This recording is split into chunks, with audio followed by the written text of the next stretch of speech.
Alustame siis millegi mänguga, mille väga suur laps tegi. Siin mängus siis tegelasel on maja, ta on siin maja juures kaldal ja saabub ka laev.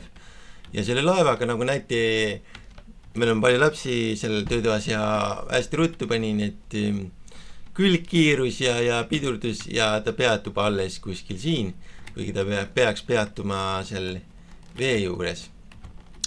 Et aga jah, laev juba saabub ja meil on tegelane, meil on maja, et selline oli siis üks nendest mängudest. Aga lähme edasi, mis mänge seal veel tehti. Näiteks selline, kus erinevad zombid siin mõõkadega ründavad. Ja siin üleval on ka see terviseriba health bar. Aga see health bar, kuna lapsi on palju, on ka kiiruga tehtud, ehk siis ta ei ole tegelikult päris hea.